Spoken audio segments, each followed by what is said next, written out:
In the summer of 1940, a crucial air battle rages in the skies over southern England. Britain is under attack.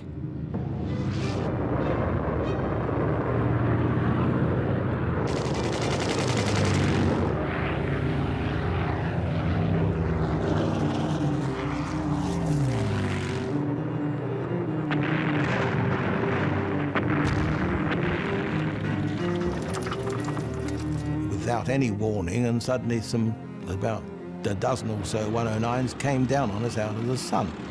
The sky was full of Messerschmitt 109s with yellow noses, swastikas and big black crosses on them. Churchill has warned of this, a battle of Britain upon which the freedom of the British people will depend. One aircraft will become a symbol of the British will to resist, to fight on and win. It was such a wonderful machine to fly because it turned, slipped, side slip, do all of the things that you had to do in combat so easily. I'm very proud of the fact that I was involved in the design and the development of the aircraft. It is the most beautiful aircraft I have ever flown in my life, and it was a fighter.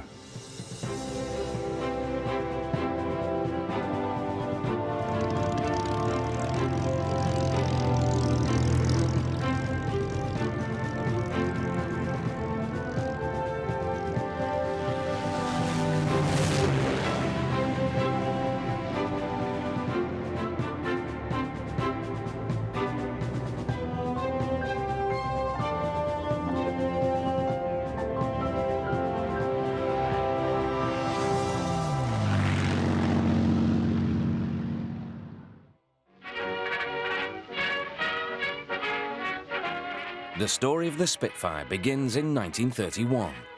In competition for the Schneider Trophy, the Supermarine S6B designed by Reginald Mitchell achieves a speed of 340 miles per hour. It's the third Schneider Cup win for a Mitchell-designed aircraft. Mitchell was a brilliant designer. He was a very, very good leader. He was an easy man to get on with. He did have his occasional flare-ups, but one of his main advantages was that he was able to pick the right people to do the job. At this time, the biplanes of the RAF can barely reach speeds of 220 miles per hour.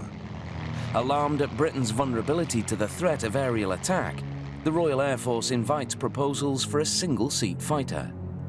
At Supermarine, Mitchell's design, known as Type 224, proves disappointing. It's underpowered, with a poor rate of climb and a top speed of hardly 240 miles per hour. The Air Ministry awards the production contract to the Gloucester Gladiator, a biplane with a top speed of 250 miles per hour. Mitchell, unhappy with design compromises made to fit the Air Ministry's specifications, begins work on plans for a completely new type of fighter plane. He started to design an aircraft to his own ideas, which had 8 guns firing forward. It had an enclosed cockpit, retractable undercarriage, and all of the refinements which would need to be used to produce something with a very high speed. He had also introduced the concept of stressed skin construction, where in fact instead of just making a structure which was self-supporting of its own and then putting plating on it, the external plating actually took some of the stress as well. And that lesson was carried on into the design of what became the Spitfire. Mitchell will incorporate into his design a new advanced aero engine being developed by the Rolls-Royce company, a 12-cylinder 1,000 horsepower water-cooled power plant, the PV-12. Later, it would be called the Merlin. When the 15,000 parts that go to make up the Merlin have been assembled, they apply the last test but one. The new aircraft, designated Type 300, bears little relation to the 224. Mitchell had used an elliptical wing in a previous design project of his. Now he uses it again. He had engaged a team of experts, specialists, aerodynamicists, structural engineers, mathematicians and so on. The principal aerodynamicist was a man named Beverly Shenstone, and he was the man who was responsible for the design of the wing section and of its shape. In December 1934, Mitchell's latest plans are shown to the Air Ministry. With its all-metal stress-skin monocoque fuselage, utilising light alloys and its elliptical wing shape, the Type 300 is a radical departure from the conventional wood and fabric assemblies of current RAF machines. The need for an advanced fighter grows ever more urgent. Hitler has embarked on a massive expansion of the German armed forces. For Mitchell, there is added urgency. He is suffering from cancer. The British Air Ministry is keeping Mitchell's project under close scrutiny. Realising its potential, they create an individual specification to accommodate his design. The 5th of March 1936, the prototype finally takes to the air. The test flight is a complete success. As the prototype achieves a speed of 335 miles an hour, those watching realise it's all they had hoped and planned for. But Mitchell himself remains dissatisfied with its performance. Meanwhile, the RAF is expanding. Young men eager to become pilots volunteer for service. I decided that I would like to learn to fly, but I found that learning to fly through private sources would have been somewhat expensive for a young teenager. I thought was one way of doing it, and that's to apply to the Air Force. I marched up to the old Air Ministry building, which was in Kingsway in those days, and I walked in and got hold of the commissioner and said, I wanted to be a pilot, what do I do? Went to the recruiting office and said I wanted to be a pilot. And he said, well, you can't volunteer to be a pilot. He said, you can volunteer to be air crew. He said, and if you're good enough, you might become a pilot. So I said, all right, I'll volunteer for air crew. So he said, right, well, what's your name and address, and what does your father do, and what's your job? So I said, well, I work at Supermarine. So he said, what do you do at Supermarine? I said, well, I'm an apprentice. Apprentice, he said. He looked me in the eye, and he picked up the piece of paper, and he just tore it in half, and he said, you go back to work, my son. He said, you're doing a better job there. This latest intake of eager recruits continue to receive flying training on biplanes, soon to be outdated by Mitchell's prototype monoplane fighter. The training aeroplane at 604 Squadron was the Avro 504N. That was a slightly later version of the Avro 504 that was built and used in the 1914-18 war. I went to Grantham, which was a flying training school, flying Harts and Hinds, which again were pretty old aircraft, but that's all they had. In spite of increasing ill health, Mitchell oversees further development of the propeller and exhaust systems, which increased the speed of the prototype to almost 350 miles an hour. All Supermarine aircraft had names which started with the letter S. It was originally going to be called the Shrew. But what I've said is, with a name like that, we'd have lost the war. Meanwhile, Nazi Germany's rearmament program continues apace. In response, the British government steps up the expansion of the RAF and orders 310 Spitfires. At the time, the largest single order for aircraft ever placed by the RAF.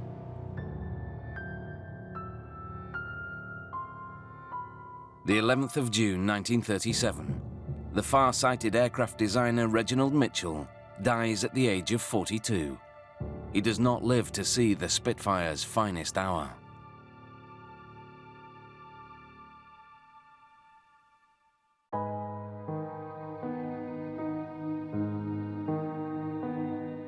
News of Mitchell's death has a profound effect on the workforce. Mitchell's death certainly had quite an impact on the people in the design department. And I remember, in fact, the day that he died, Black and I were working in the laboratory on something, I don't know what now. We both sort of stopped what we were doing, looked at one another, silence for a bit, and then got on with the job. Work continues with Joe Smith, Mitchell's assistant, taking over as chief designer. But getting the Spitfire into full production is causing huge problems. The Supermarine Works at Woolston is not geared up to manufacture such large numbers. The government builds a huge factory at Castle Bromwich to shadow the work at Woolston. Lord Nuffield, who ceremonially starts work on the foundations, is put in charge of the new factory. It's hoped that his experience of the mass production of motor cars will speed production of the Spitfire. Due to the difficulties of manufacturing the revolutionary elliptical wing and complex airframe, the Spitfire does not lend itself to mass production.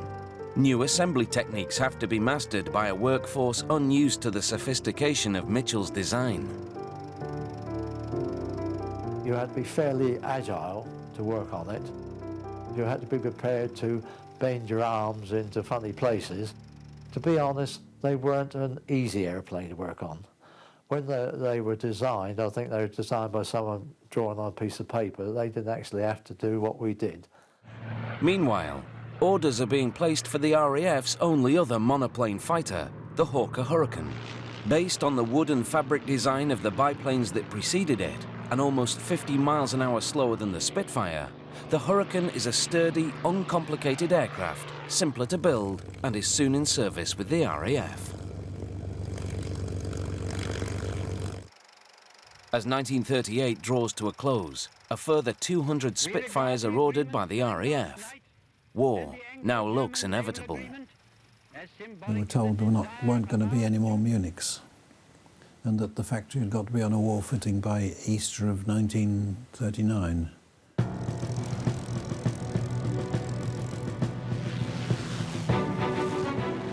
The 4th of August, 1938. The first Spitfires are delivered to an operational RAF squadron.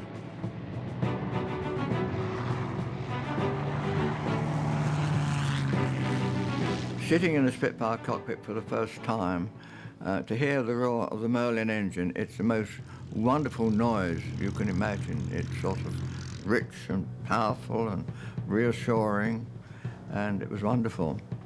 And so I taxied out with very mixed feelings, because you have to realize, first of all, that I was flying what we considered to be the best and fastest fighter aircraft in the world.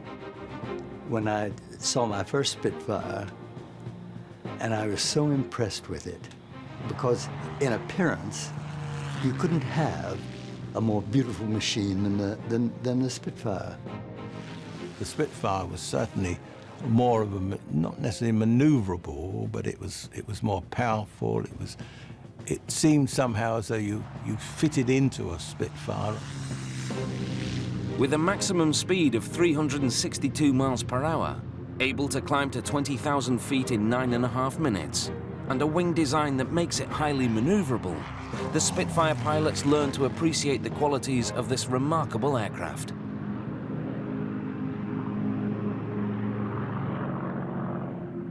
The Spitfire aircraft was a marvellous aeroplane to fly. You had to be careful on the ground because you had such a narrow undercarriage and it tended to be nose heavy. But once you got the aircraft into the air, it was a wonderful aircraft to fly. But also, of course, it was such a wonderful machine to fly because it was so sensitive to its controls. It turned, side slip, do all of the things that you had to do in combat so easily in a Spitfire. The Spitfire looked as if it could fly. Looked as if it was designed to fly. It was a beautiful aircraft to look at. It was a beautiful design. Like with some tall people, it was a bit of a disadvantage. But being a short arse, it was, it just suited me grand.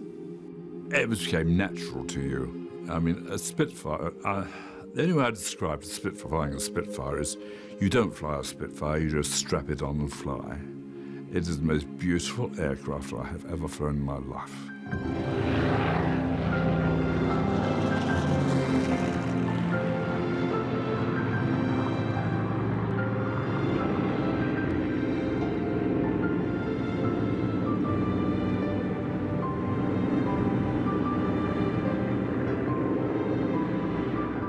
April 1939.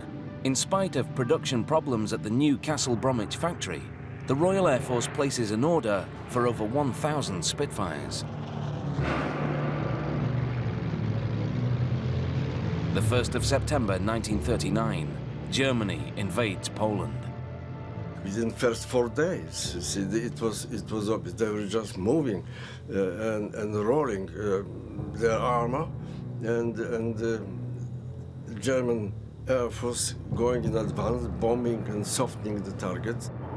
The Polish Air Force, unfortunately, had outdated equipment. We were overwhelmed by the power of the Luftwaffe, and we suffered heavy losses, and we had to withdraw.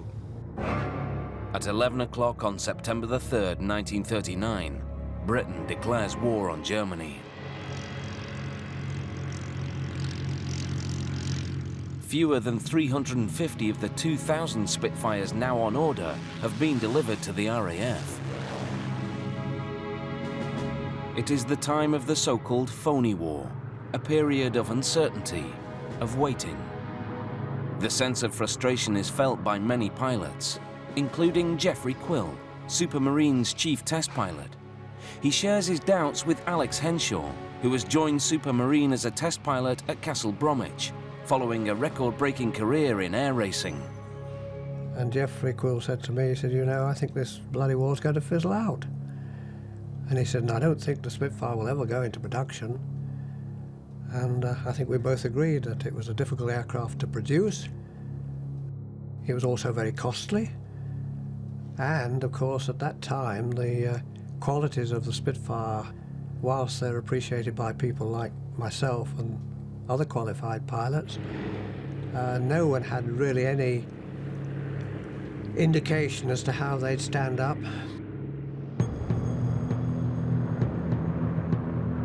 The 16th of October 1939, and the first enemy aircraft to be destroyed by Fighter Command fall to Spitfires of 602 and 603 squadrons. A formation of bombers is intercepted over the Firth of Forth in Scotland, and 2 enemy aircraft are destroyed.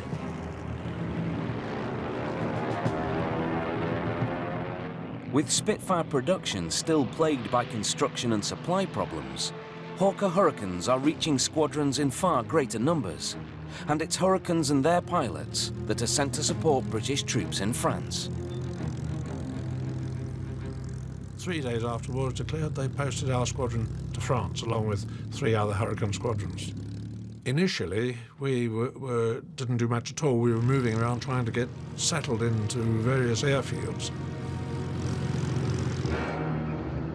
In May 1940, the Netherlands, Luxembourg and Belgium fall to the blitzkrieg of Hitler's forces en route to France.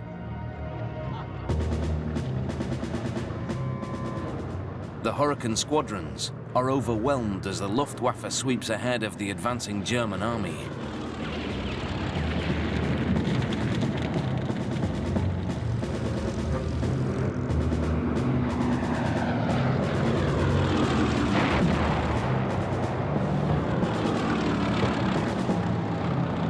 Resistance collapses. Refugees fill the roads as the German army drives on towards the French coast. Spitfires fly from their airfields in southern England. They are ordered to intercept Luftwaffe warplanes trying to destroy the British army as it evacuates from the beaches. We linked up with another squadron, and so we flew as a pair about 70, 80 miles across the sea to Dunkirk. Well, you could see Dunkirk miles away because there's enormous column of smoke from the burning oil tanks and things. And we were about 15,000 feet and flying around, not seeing anything at all. Then, without any warning at all, suddenly the sky was full of Messerschmitt 109s with yellow noses, swastikas and big black crosses on them. And this was very much a moment of truth. For most of the Luftwaffe pilots, this is their first encounter with the Spitfire. This was our first contact with the Royal Air Force, and we had a big respect.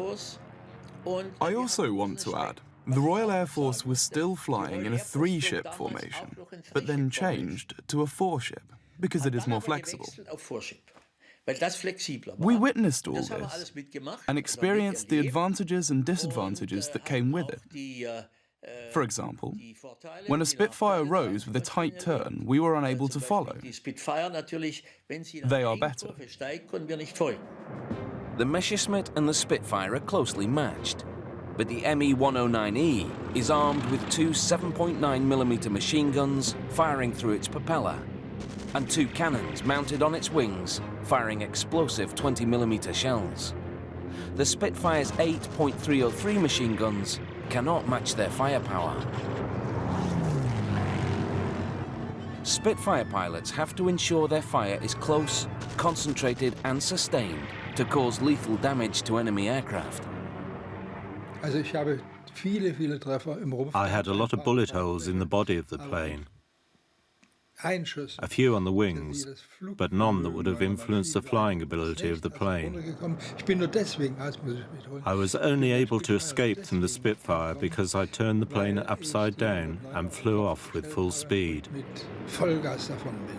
The Spitfire was lighter and could not catch up with the sinking ME-109. With the collapse of France, the Luftwaffe is now free to concentrate against Britain from bases just across the English Channel. It's crucial that Spitfire production is stepped up at Castle Bromwich if the Royal Air Force is to defend the skies over southern England. And our backs were to the wall, and by God, we needed aircraft. So to some degree there was a panic to try and see if Castle Bromwich could be put into production with the Spitfires. Beaverbrook trapped Nuffield into resigning, and then Supermarine came into the picture to take over, not necessarily the running of the factory, but at least to guide them in the right direction to start production. Full Spitfire production is finally underway, and not a moment too soon.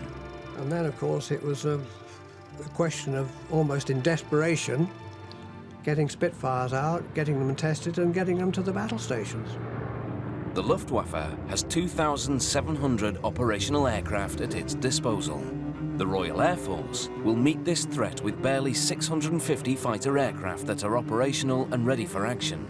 230 of these are Spitfires. But the fact of the matter is, I think those people like myself realised that within weeks we could have the Germans landing on this island of ours, and certainly people like myself were not going to surrender, and there'd be a lot more like them. But we realised that no way we're going to win. And I think, quite frankly, that if it was put to me bluntly, are we going to win this war? I think we just said, we should be bloody lucky if we do. The Spitfire is about to face its greatest challenge.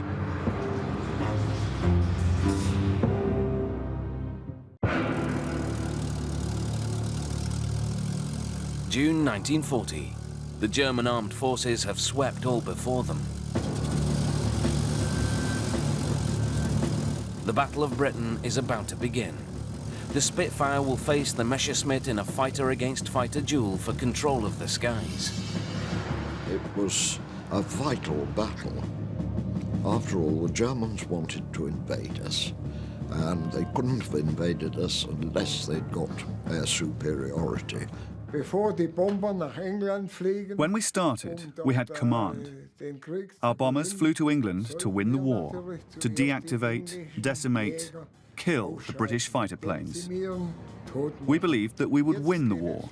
This was the beginning, and now I was able to show what a talented and experienced pilot I was.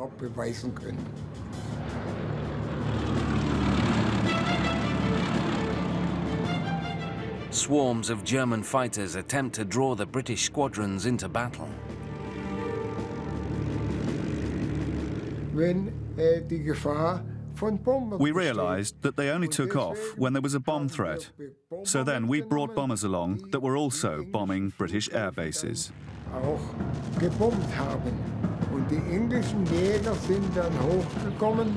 The British fighter planes came up to shoot down the bombers.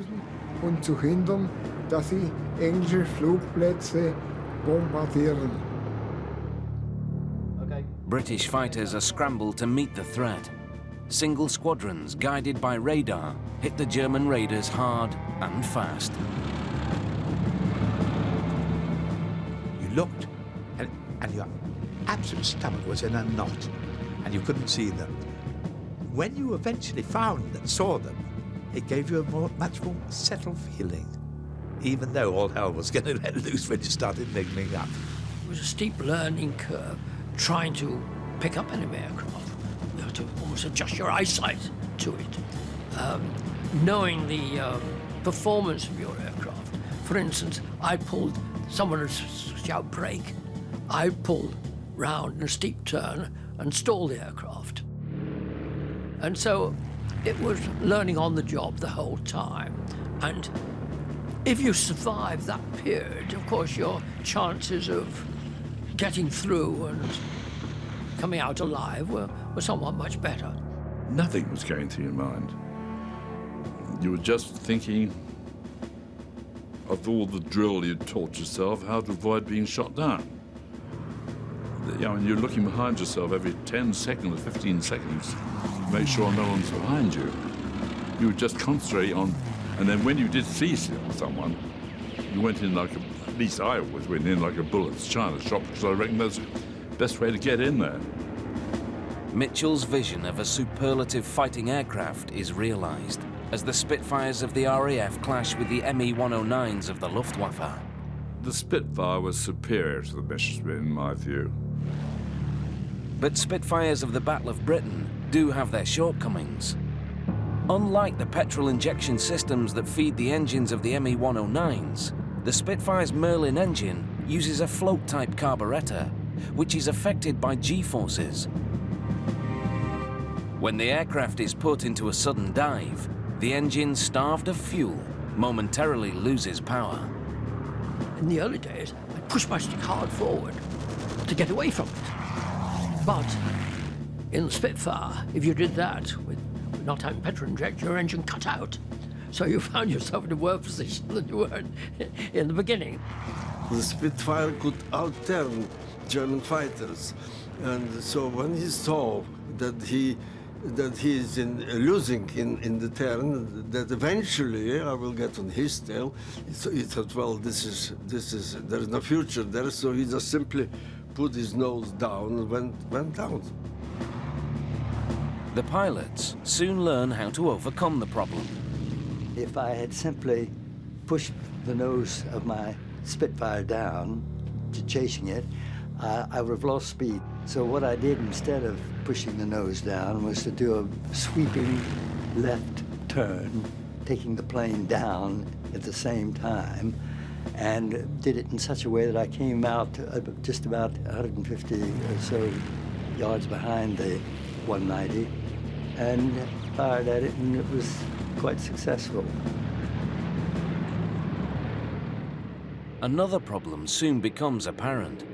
When a 109 went into a dive, it was very, very difficult to keep up with them.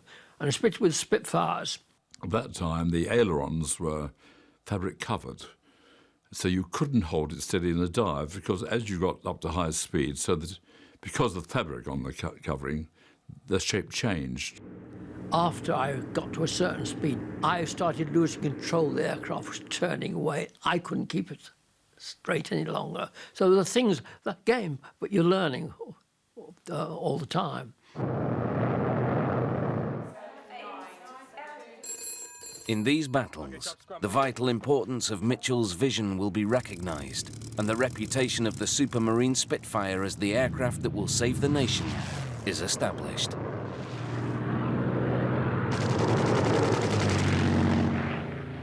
The Royal Air Force is fighting for survival against an enemy determined to wipe it out.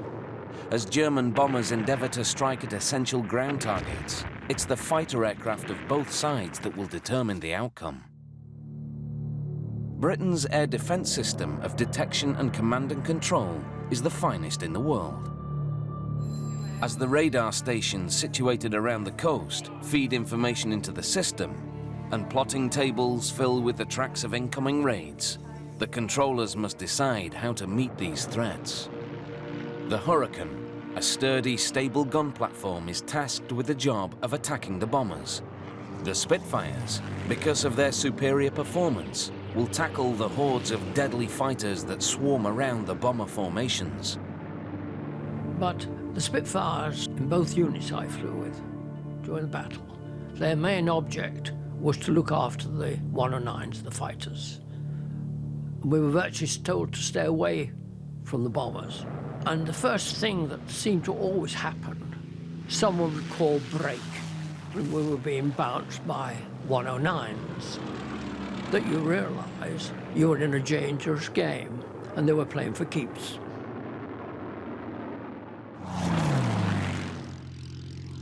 Without any warning, and suddenly about a dozen or so 109s came down on us out of the sun. We didn't see them, we didn't hear anything until somebody shouted, "Break, break, break, for Christ's sake, break." And there was a 109 right in front of me who had either followed me down or followed someone else down. And he didn't see me, so that was one to me. At the start of the Battle of Britain in July, the RAF is receiving 80 new Spitfires a month. By August, production has tripled, and 245 new Spitfires are delivered to replace the 133 destroyed in combat. Though the Hurricane makes up the bulk of Fighter Command's strength and will account for more enemy aircraft destroyed, it's the distinctive shape of the Spitfire that catches the people's imagination. High above them, in the summer skies of England, they recognise the powerful beauty of Mitchell's design, and the Spitfire legend is born. They stood for something as far as the Battle of Britain was concerned. It was an airplane that people could relate to for some reason. Because it's a unique airplane, you could recognise it. And on those clear days, you would see them going round and round and smoke. No sound. I don't remember any sound from them at all, other than seeing these specks in the sky fighting one another. We used to go in as a wing, 2 squadrons of Hurricanes and 2 squadrons of Spitfires. We would squirt down a whole line of bombers. So by the time we got off the end of squirting at a whole line of bombers, all hell was let loose.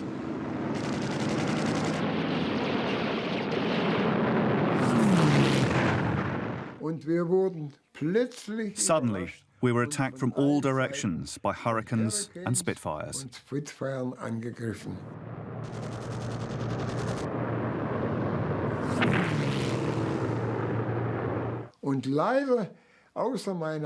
Unfortunately, most of the group, which was not that strong anymore, dispersed.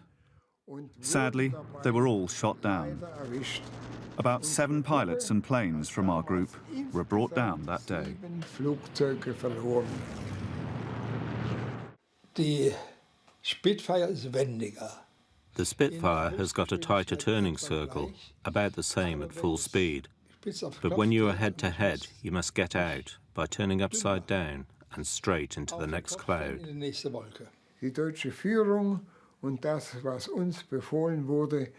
The German leadership were not accurately informed. They were not in a position to judge the Royal Air Force correctly and issue us with appropriate orders. The Royal Air Force was much stronger than we had assumed. But the strength of the Royal Air Force does not rest solely on the Spitfire. There's a split section between those that favour the Hurricane or give credence to the Hurricane, probably more than the Spitfire. But the fact of the matter is simply this, that the Battle of Britain could have been won by the Spitfire, but had we not had the Spitfire, the Hurricane could not have won it on its own. It's as simple as that.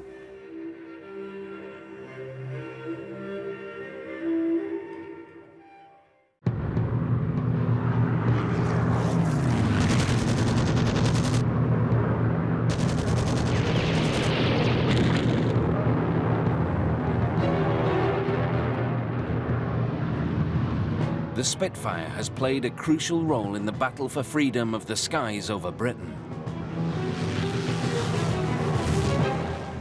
The Mark V Spitfire enters service in February 1941. It is now armed with two 20mm Hispano cannons, as well as its machine guns. These latest variants occasionally cause problems. Now, the Spitfires had 20mm cannons and the machine guns. And on the old one, where you had 8 machine guns, you had a kind of button which, when it was on safe, your thumb wouldn't fit into it. When you twisted it, your thumb fit into it on your stick, on your control column. And so it was a very positive, safe or fire. On this, on the top of your stick, you had this tiny little lever, and one way it was cannons, the other way it was machine gun, and some other way it was safe, and one other way it was both of them. See this 109 coming towards me, over at the same level as me, which is straight at me. And I think, well, I've got the good chance here because I've got 2 cannons, 4 machine guns, he's got 1 cannon. And I thought, right, if he comes at me, and I kept straight at him, and all of a sudden he pulls his nose up, shows his belly to me, and I then worried whether I'd blow him out of the sky and blow myself up too. And I lifted up, I pushed, and nothing happened. And I'd gone the thing on safe.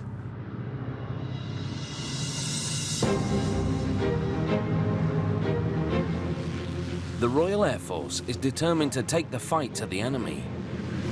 Hoping to draw the Luftwaffe into battle, Fighter Command begins a series of large fighter sweeps over enemy-occupied France.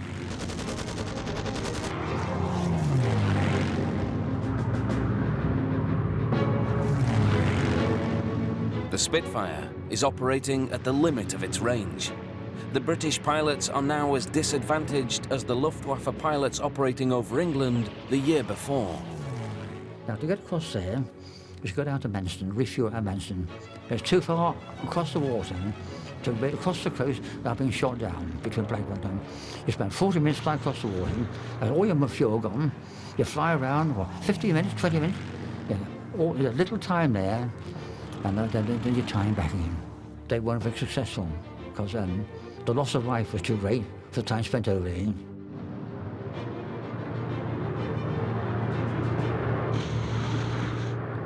And the Spitfire Mark Vs now come face to face with early versions of the latest German fighter aircraft, the Focke-Wulf 190. With a top speed of almost 400 miles an hour, the FW-190 executes turns and maneuvers at speeds that amaze British pilots, who clash with this lethal aircraft and live to tell the tale. It soon earns the nickname Butcherbird. To counter this threat, the Spitfire's engineers worked to develop a further variant of Mitchell's original design. We also had to make sure that we were keeping one step ahead of the enemy.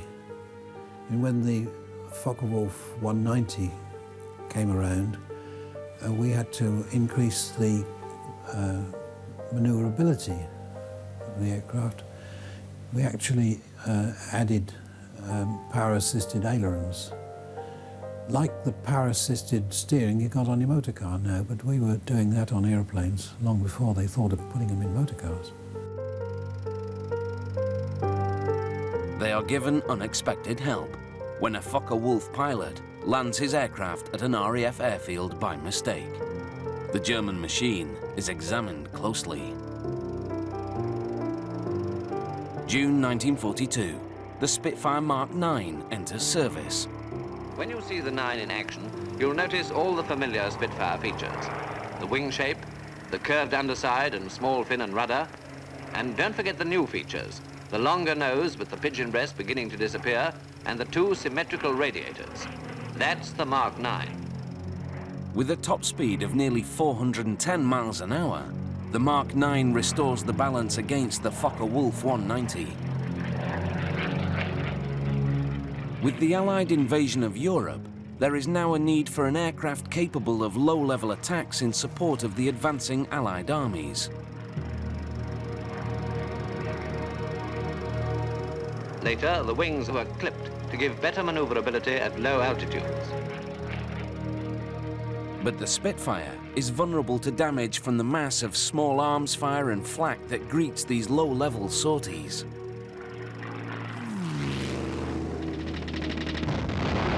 They had radiators and coolant and, you know, rather in the car. If somebody puts a bullet through the front of your car, you don't even get as far as the top end of the road. Well, it's rather the same with the fighter.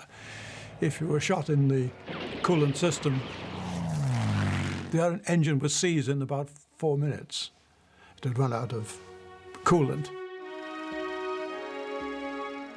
The Spitfire was designed as a fighter interceptor, and a new generation of fighter bombers will prove more successful in the ground attack role, such as the powerful and sturdy Typhoon. It's a tribute to the advanced thinking behind Mitchell's original design that it is able to accommodate continuous upgrading to meet the demands made upon it, from high-altitude photo reconnaissance to carrier-borne operations. From the prototype, Rolls-Royce, of course, operated the engine continuously all the way through the war. The aircraft got heavier and heavier and faster and faster. So that was the stream of development which took place.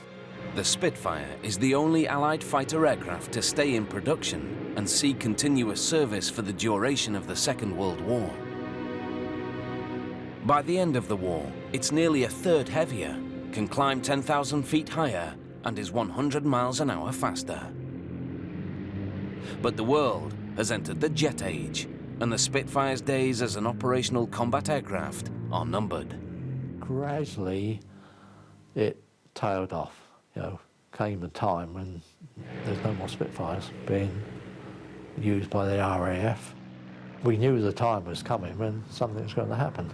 Set a contract for Mark 24s, but by then the RAF, they didn't want them, they wanted jet planes. The Spitfire continues in operational service with the RAF until 1954. Over 22,500 Spitfires of all marks and variants had been built and had flown in every theatre of war. R.J. Mitchell's advanced aerodynamic design had been the secret of the Spitfire's effectiveness and longevity as a fighter aircraft. One of the things that I heard Mitchell say on a number of occasions, if it looks good, it is good. And it was. I think we all of us felt some sort of pride because we knew very well that we got a good one. It was the grace and beauty of the design, as well as the power of the aircraft, that captured the affection of those who flew it. I fell a bit in love with this airplane. It was the most beautiful thing I had ever seen, and it was a fighter. The Spitfire, in all its power and beauty, has come to represent the spirit that saved the country in those desperate days when Britain stood alone. The aura of the Spitfire is such that it's in a class of its own. No matter how long the world goes on, the Spitfire will be recognised that was responsible for contributing to the victory greater than any other aircraft in the history of combat.